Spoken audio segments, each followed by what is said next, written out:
ॐ श्रीगुरुभ्यो नमः। गुरुब्रह्मा गुरुर्विष्णु गुरुरेव महेश्वरः।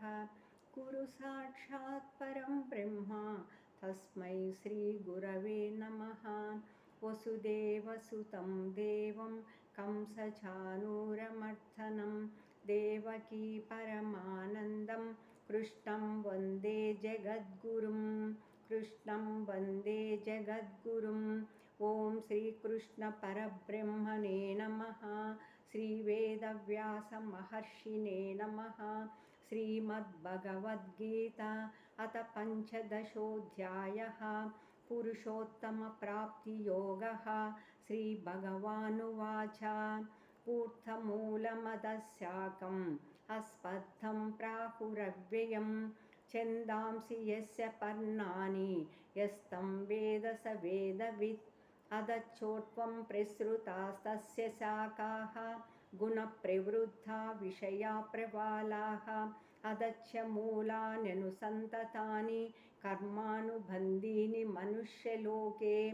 न रूपमस्येह तदोपलभ्यते नान्तो न चादिर्न च सम्प्रतिष्ठा। अस्मत्थमेनं सुविरूढमूलम् असङ्गशस्त्रेण दृढेन चित्वा। ततः पदं तत्त्वरिमार्गितव्यं यस्मिन् गता न निवर्तन्ति भूयः। तमेव चाद्यं पुरुषं प्रपद्ये यतः प्रवृत्तिप्रसृता पुराणी। निर्माणमोहाजितसङ्गदोषाः अध्यात्मनित्या विनिवृत्तकामाः। द्वन्द्वैर्मुक्ता सुखदुःखसंज्ञैः गच्छन्त्यमूढा पदमव्ययन्त्यत्। न तद्भासयते सूर्यो न शशाङ्को न पावकः यद्गत्वा न निवर्तन्ते तद्धाम परमं मम। ममैवांशो जीवलोके जीवभूतः सनातनः। मनः षष्ठानीन्द्रियाणि प्रकृतिस्थानि कर्षति। शरीरं यदवाप्नोति यच्चाप्युत्क्रामतीश्वरः गृहीत्वैतानि संयाति वायुर्गन्धानि वाशयात्। स्तोत्रं चक्षुस्पर्शनं च रसनं घ्राणमेव च अधिष्ठाय मनश्चायं विषयानुपसेवते। उत्क्रामन्तं स्थितं वापि भुञ्जानं वा गुणान्वितं विमूढानानुपश्यन्ति पश्यन्ति ज्ञानचक्षुषः। यतन्तो योगिनश्चैनं पश्यन्त्यात्मन्यवस्थितं यतन्तोऽप्यकृतात्मानो नैनं पश्यन्त्यचेतसः। यदादित्यगतं तेजो जगद्भासयतेऽखिलं यच्चन्द्रमसि यच्चाग्नौ तत्तेजो विद्धि मामकं।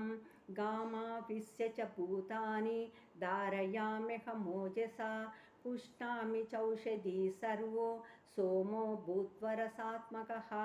अहं वैश्वानरो भूत्वा प्राणिनां देहमाश्रितः प्राणापानसमायुक्त पचाम्यन्नं चतुर्विधं। सर्वस्य चाहं हृदि सन्निविष्टो मत्तस्मृतिर्ज्ञानमपोहनं च। वेदैश्च सर्वैरहमेव वेद्यो वेदान्तहृद्वेदविदेव चाहम्। द्वाविमौ पुरुषौ लोके क्षरक्षाक्षर एव च। क्षरः सर्वाणि भूतानि कूटस्थोऽक्षर उच्यते। उत्तमः पुरुषस्त्वन्यो परमात्मेतुदाहृतः यो लोकत्रयमाविश्य बिभर्त्यव्यय ईश्वरः। यस्माक्षरमतीतोऽहम् अक्षरादपि चोत्तमः अतोऽस्मि लोके वेदे च प्रथितः पुरुषोत्तमः। यो मामेवमसम्मूढो जानाति पुरुषोत्तमं स सर्वविद्भजति मां सर्वभावेन भारत। इति गुह्यतमं शास्त्रम् इदमुक्तं मया नघ। एतद्बुद्ध्वा बुद्धिमान् स्यात् कृतकृत्यश्च भारत।